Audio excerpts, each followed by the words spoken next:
Olá, estamos começando o nosso plantão hoje discutindo especificamente a questão da guerra da Rússia contra a Ucrânia, né?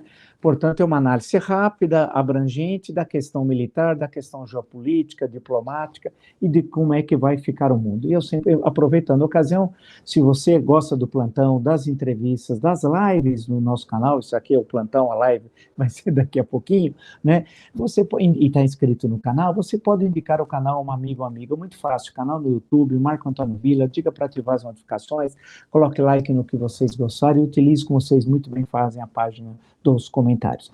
A questão da guerra, nós já estamos no 22º dia, muitos se imaginavam, nos primeiros dias, que seria uma guerra muito rápida, seria quase que um passeio, era o que dava a entender o noticiário do primeiro, do segundo, até o terceiro dia da guerra.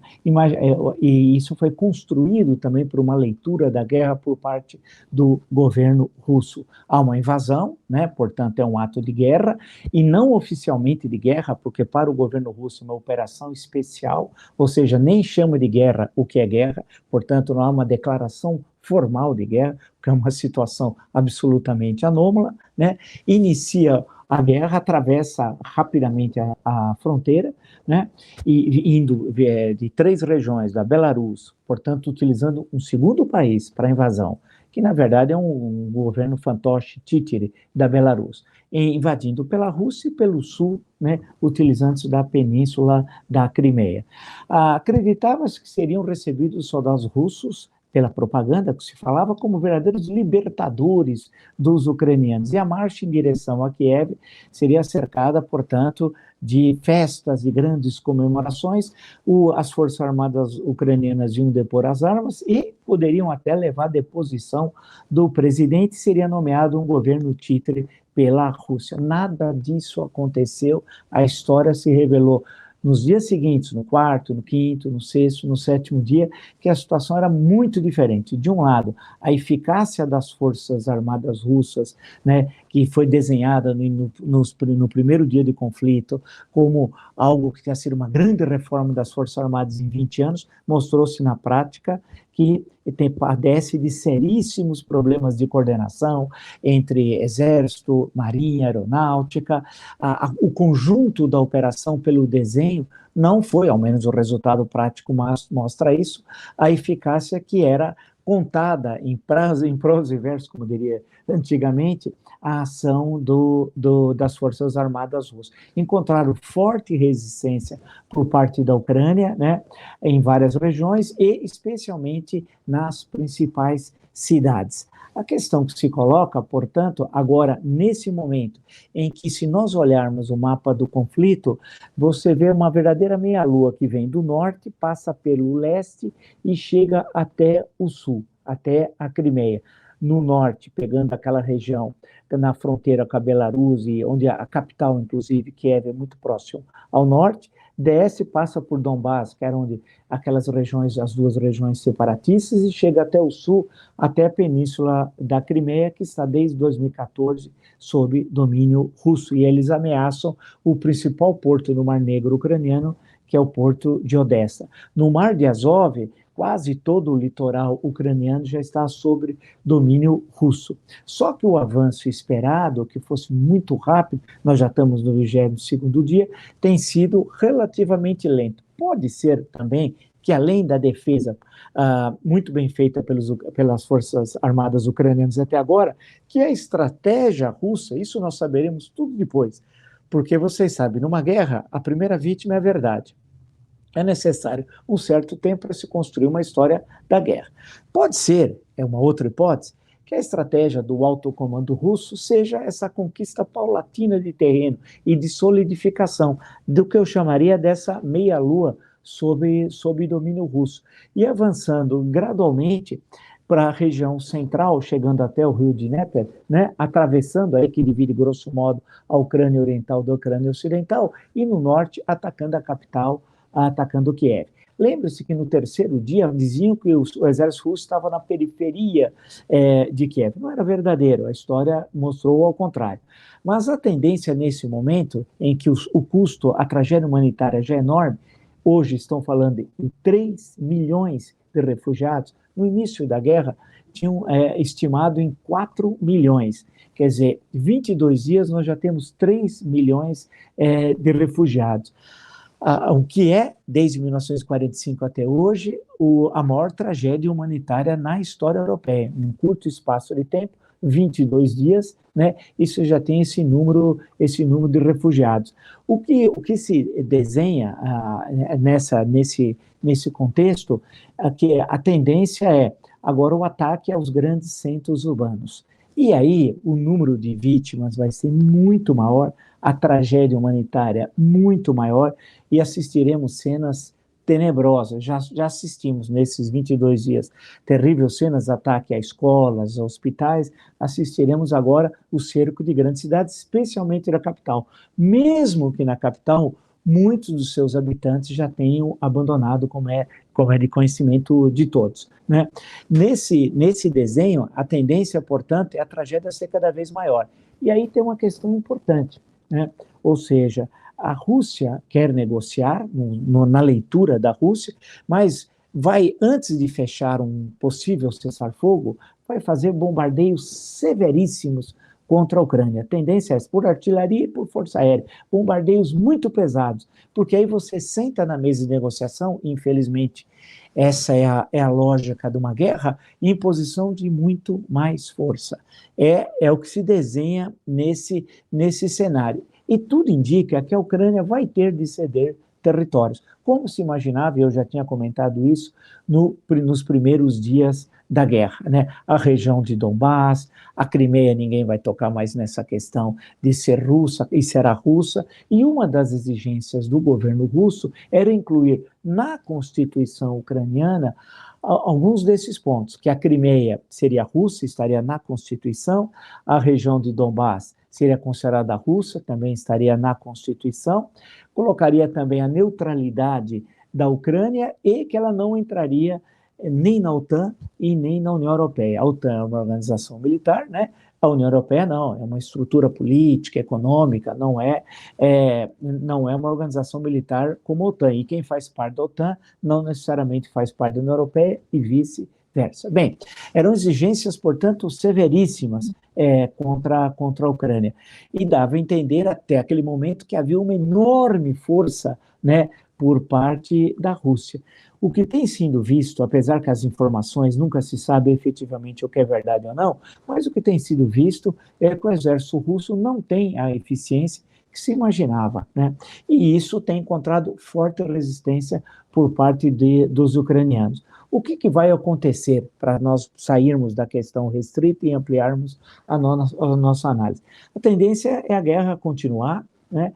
E a Rússia joga uma grande cartada, que para ela seria decisiva, tomar a capital ucraniana, tomar Kiev a qualquer preço. E aí a tragédia vai ser enorme, né? Você está bombardeando uma capital, que grande parte da população, é verdade, como eu já disse, se retirou, mas a destruição da infraestrutura total, das casas, da economia ucraniana, vai custar sua reconstrução muitos anos e bilhões e bilhões e bilhões de dólares. E internacionalmente, aí saímos um pouco da questão só da Rússia e Ucrânia, a Rússia está isolada. Alguém dizer, não, ela não está isolada. Sim, dos países que contam no mundo, ela está isolada. As votações da ONU, excetuando hoje uma que teve da Unesco, mas aí é uma outra questão, nas votações da ONU mostram o profundo isolamento russo. Ah, mas ela tem um apoio, por exemplo, da Índia, teria um apoio da Índia e da China. Um apoio muito tímido por parte da Índia. Agora, por parte da China, a China está tendo de enfrentar o seu primeiro grande desafio como potência mundial. É agora. Até então, nós conhecemos a China pela sua importância no campo econômico, né? E tudo indica que no final dessa década, a China será o maior PIB do mundo. Mas não tem o poderio militar à altura do PIB e uma importância no jogo geopolítico à altura do PIB. E curiosamente, esses são os paradoxos da história, no caso da Rússia, a Rússia tem um PIB tímido, o tamanho mais ou menos da Espanha, o PIB da Rússia é muito pequeno, mas ela tem um poder bélico enorme, que se aproxima em alguns itens aí do poder bélico ao dos Estados Unidos. Mas isso é muito mais produto de ser herdeira da União Soviética. de todo o know-how militar construído pela União Soviética e todo aquele complexo, usando a expressão do Eisenhower sobre os Estados Unidos, mas vale para a antiga União Soviética, para o complexo industrial militar, né, na parte de ciência, de tecnologia, tudo aquilo, né, que se desenvolveu muito na União Soviética e a Rússia acabou ficando herdeira daquilo. É bom lembrar que a Rússia hoje tem apenas porque teve muito mais, 140 milhões de habitantes. Né? É uma potência decadente, e isso é inegável, vive do setor primário da economia, das exportações do setor primário, muito dependente dessas exportações, e agora nós estamos vendo esse assunto muito presente, não só mas em relação ao gás, mas o gás é um deles, tem a questão do petróleo, etc., etc., mas o setor primário da economia, e como potência decadente, age cada vez, e a tendência, quando é colocada contra a parede, de forma a mais selvagem possível, como nós estamos assistindo na Ucrânia. Olhando o contexto mais geral, evidentemente que alguém que fosse esperar uma ação da OTAN para defender a Ucrânia, isso era impossível. Primeiro, porque a Ucrânia não faz parte da OTAN.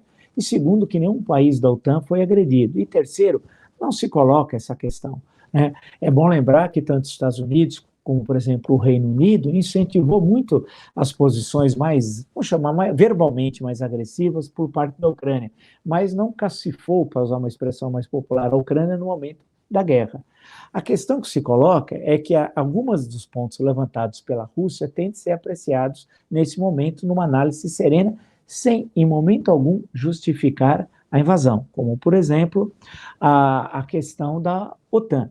É bom lembrar que, durante a Guerra Fria, você tinha a OTAN e o Pacto de Varsóvia. O Pacto de Varsóvia é liderado pela União Soviética, com os países da Europa Oriental sob os satélites, domínios da União Soviética. Só a partir da queda do Muro de Berlim levou, por sua vez, à desagregação do campo socialista, como era chamado na Europa Oriental. Né? Houve essa desagregação do campo socialista e todos aqueles países deixaram de ser socialistas. Parte deles se dividiram muito, alguns em momentos trágicos, como o caso da Iugoslávia. Pouco depois, no meio desse processo, você tem em 1991, no Natal de 1991, a desagregação da União Soviética em mais de uma dúzia de países, mas a OTAN continua existindo. E, a posteriori, nesse processo da Rússia deixar de ser a União Soviética e virar a Rússia, ficar a maior parte do território, mas aí já como um país separado dos outros, a Rússia virou capitalista, num processo de privataria nunca visto na história, né? E a OTAN continua existindo. Sendo assim, a OTAN, se antes era um instrumento da Guerra Fria, sem a Guerra Fria, ela não só continuou existindo, como ela incorporou a sua organização vários países da Europa Oriental que eram anteriormente da esfera socialista, as repúblicas bálticas, a Polônia, etc. Né? E isso, claro, criou uma espécie, para a Rússia, precisamos sempre olhar os lados para tentar compreender historicamente, a ideia de cerco. A ideia de que estava sendo cercada e que havia uma espécie de russofobia na OTAN. Bem, isso justifica a invasão? Claro que não. Eu já falei 2 vezes isso, inclusive, para ficar muito claro. Mas tem de entender essa política da OTAN e o estímulo para que a Ucrânia tivesse uma linguagem mais agressiva do que poderia ter numa situação histórica que a Ucrânia sabe, conhece muito bem a sua posição geográfica, o tempo que ficou sob domínio de diferentes impérios, estados, etc., etc., etc. Né? A questão que se coloca agora, e aí vamos fechar o nosso plantão hoje discutindo essa questão, primeiro, a questão restrita lá. A extensão da guerra é possível, e nós já passamos de 3 semanas, que ela se estenda. Até quando? Ninguém se sabe. Abril, maio. Quanto mais, pior, porque o clima da Guerra Fria renasceu. Esse novo momento histórico, a partir de 24 de fevereiro, quanto mais se estender a guerra da Rússia contra a Ucrânia, o clima ficará ainda mais bélico. É um clima tão bélico que vai aumentar enormemente os gastos armamentistas a partir do 24 de fevereiro, em todos os países da região. A Alemanha, por exemplo, diz que vai triplicar o seu orçamento, e nada mais perigoso para a Europa, historicamente, basta ver o século XX, do que o rearmamento alemão, né? A questão da China, vamos ver, é o teste que a China está tendo. Até agora ela está tendo dificuldades de se posicionar. Ora diz que tem uma amizade sem limites com a Rússia, ora sinaliza que gostaria de um rápido acordo no conflito, né? Entre em contato com o chanceler do governo da Ucrânia, não fica clara a posição. O presidente norte-americano aumentou o tom também, um tom agressivo, chamando o presidente russo de marginal, de criminoso de guerra, e por aí vai. Porque também ele está olhando para a eleição que vai ter nos Estados Unidos, legislativa, e que é importantíssimo para o Partido Democrata manter a maioria na Câmara dos Representantes e ter uma maioria no Senado, que no momento é 50-50. Quem decide a votação é a vice-presidente, porque nos Estados Unidos o vice-presidente preside a sessão do Senado, e tem um voto, então você está rachado, 50 para cá, republicano, e 50 democratas. São 48 mais 2 independentes que votam com os democratas. Nesse sentido, a linguagem do Biden tem a ver com isso. A Ucrânia, e vamos ser realistas, a Ucrânia é só uma peça no tabuleiro. A questão que o Biden está olhando é os interesses dos Estados Unidos como potência mundial e a questão da eleição nos Estados Unidos. A China também, a Ucrânia é só uma peça nessa história. A China está pensando nesse contexto mais geral, né, que tem de ser também compreendido. E, por outro lado, o caso da Rússia é uma tentativa de manter um status de potência que no campo econômico ela não tem mais, ela ainda tem no campo militar. Esse, mais ou menos, é um cenário agora, de uma fotografia desse momento que nós estamos vivendo. Nós vamos ter outros encontros aqui no plantão ou nas lives, né? E também nas entrevistas refletindo sobre esse momento aqui no meu canal. Por isso que eu falo, se você gostou do plantão, gosta das lives, das entrevistas e está inscrito no meu canal, indica o meu canal para um amigo. Canal no YouTube, Marco Antônio Villa, diga para ativar as notificações, que é aquele sininho que avisa as novas postagens. Coloque like no que vocês gostarem e utilize, como vocês bem fazem, a parte dos comentários. Até o próximo plantão.